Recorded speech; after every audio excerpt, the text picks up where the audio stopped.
ورحمۃ اللہ وبرکاتہ۔ بسم اللہ الرحمن الرحیم۔ معزز سامعین اکرام، فرعون تاریخ میں وہ ظالم بادشاہ گزرا ہے جس نے خدائی کا دعویٰ کیا تھا، جس کے ظلم کی داستانوں سے تاریخ کے اوراق بھرے پڑے ہیں۔ بنی اسرائیل کو غلام بنا کر ان پر بڑے مظالم ڈھائے تھے۔ اپنی باندی حضرت مشاطہ اور اپنی بیوی حضرت آسیہ رضی اللہ عنہا پر ظلم کے پہاڑ توڑ کر ان کو شہید کر ڈالا تھا۔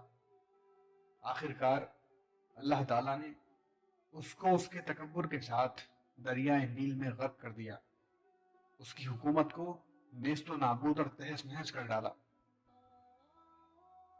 اور رہتی دنیا تک کے لیے اس کو عبرت کا نشان بنا کر یہ ثابت کر دیا کہ تکبر کا انجام صرف بربادی ہے اور تکبر صرف اللہ کی چادر ہے۔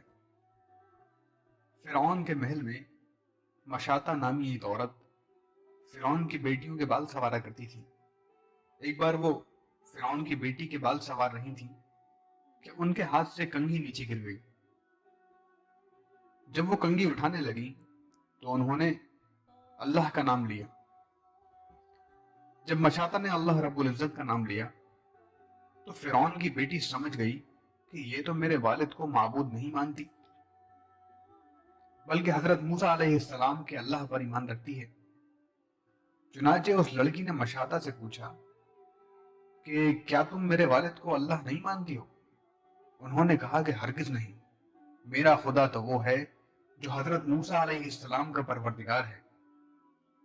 جب لڑکی نے مشاطہ کا دو ٹوک جواب سنا تو وہ بھاگ کر اپنے باپ کے پاس گئی اور کہنے لگی کہ آپ کے محل میں آپ کے زیر سایہ رہنے والی عورت آپ کو تو خدا ہی نہیں مانتی۔ بیٹی کی باتیں سن کر فرعون غصے میں آ گیا۔ چنانچہ وہ کہنے لگا کہ میں دربار میں جا کر اس عورت کو ایسی سزا دوں گا کہ یا تو وہ موسیٰ علیہ السلام کے اللہ کو اللہ کہنے سے باز آ جائے گی یا پھر اپنی جان سے ہاتھ دھو بیٹھے گی۔ اب جب فرعون اپنے دربار میں پہنچا تو اس نے اس عورت کو اپنے پاس بلوایا اور کہنے لگا کہ دیکھو بھائی، تم موسیٰ علیہ السلام کے اللہ کو اللہ کہنا چھوڑ دو۔ وہ کہنے لگی کہ ہرگز نہیں۔ تو اس نے مشاطہ کو بڑا ڈرایا دھمکایا، مگر وہ کہنے لگی کہ اب تم جو کچھ کر سکتے ہو کر لو، میں پیچھے نہیں ہٹوں گی۔ ان کا یہ دلیرانہ جواب سن کر فرعون نے اسے اپنی انا کا مسئلہ بنا لیا۔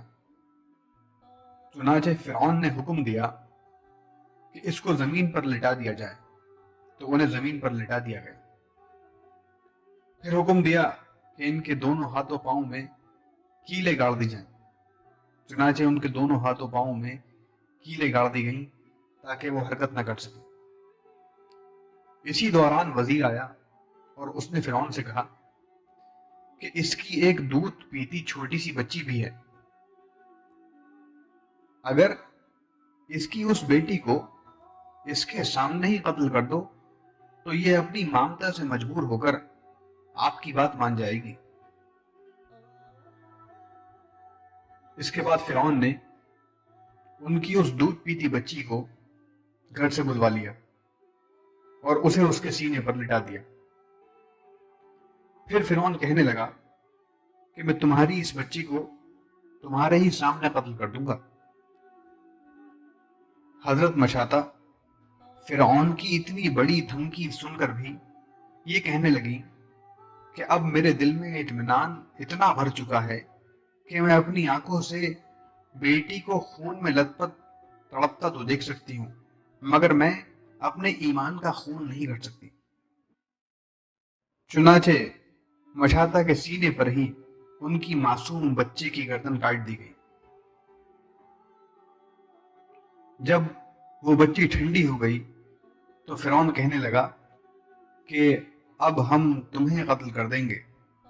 تو وہ کہنے لگی کہ تو جو مرضی چاہے کر لے، میں پیچھے نہیں ہٹوں گی۔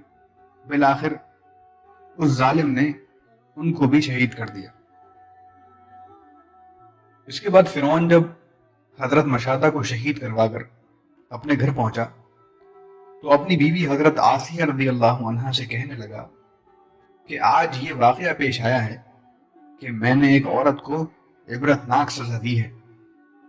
اس کی بیوی نے کہا، ارے تیرا ناس ہو، تو نے ایک معصوم بچی کی جان بھی لی اور ایک بے گناہ عورت کا بھی قتل ناحق کیا۔ فرعون کہنے لگا کہ میں نے اس کو اس لیے عبرت ناک سزا دی ہے کہ وہ مجھے خدا نہیں مانتی تھی۔ یہ سن کر حضرت آسیہ رضی اللہ عنہا نے کہا کہ خدا تو میں بھی تجھے نہیں مانتی، بلکہ تو ایک عام انسان ہے۔ جب فرعون نے یہ سنا تو حیران رہ گیا، کیونکہ اسے حضرت آسیہ رضی اللہ عنہا سے بڑی محبت تھی۔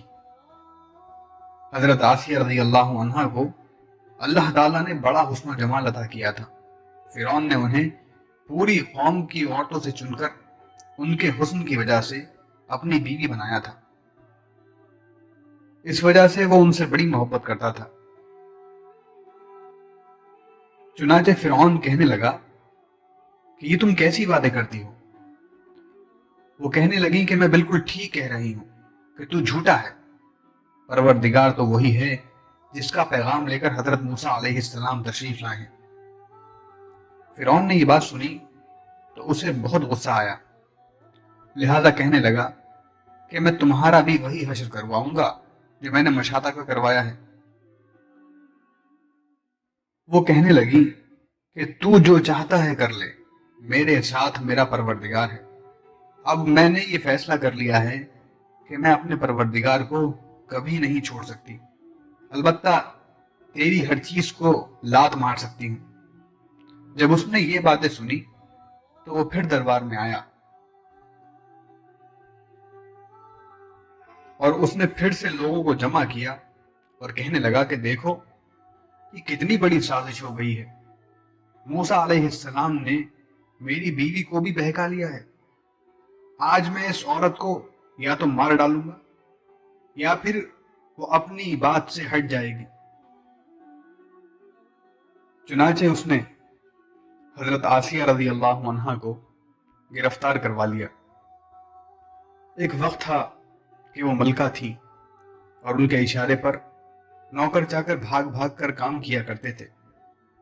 لوگ احترام کی وجہ سے ان کی طرف آنکھ اٹھا کر بھی نہیں دیکھتے تھے، اور آج وہ فرعون کے دربار میں ملزمانہ بن کر کھڑی ہیں، صرف اللہ کی محبت میں۔ پھر فرعون حضرت آسیہ رضی اللہ عنہا سے کہنے لگا کہ تو اتنے عالی شان محل میں رہتی ہے، اتنی نعمتوں میں پلی ہے، اور میں نے تجھے اپنی محبوبہ بنایا، لیکن میں سب کچھ تجھ سے چھین لوں گا۔ بہتر یہ ہے کہ تو اب بھی باز آ جا اور مجھے اللہ مان لے۔ حضرت آسیہ رضی اللہ عنہا کہنے لگی کہ میں نے اب ایمان قبول کر لیا ہے، اس لیے میں اپنی بات سے پیچھے نہیں ہٹ سکتی۔ چنانچہ فرعون نے فیصلہ کر لیا کہ میں اسے بھی سزا دوں گا۔ اس کے بعد فرعون نے سب سے پہلے سزا کے طور پر انہیں رسوا کرنے کا فیصلہ کیا۔ چنانچہ اس نے کہا کہ سب سے پہلے اس عورت کے جسم سے لباس اتار دیا جائے۔ اب سوچنے کی بات ہے کہ کسی مرد کو کہا جائے کہ تجھے لوگوں کے درمیان بے لباس کر دیں گے تو اس کو کیسی شرم آتی ہے، اور وہ چاہتا ہے کہ زمین پھٹ جائے اور میں اس میں سما جاؤں۔ اور وہ عورت کے اندر تو اللہ تعالیٰ نے شرم اور حیا زیادہ رکھی ہوتی ہے۔ فرعون نے ان کے جسم سے لباس اتروا دیا اور وہ کیسی صورتحال کا شکار ہوئی۔ ایک طرف ایمان ہے اور دوسری طرف امتحان ہے، لیکن وہ ڈٹی رہی۔ فرعون نے کہا، اچھا اگر اب بھی نہیں مانتی تو میں تجھے اس طرح کا عذاب دوں گا۔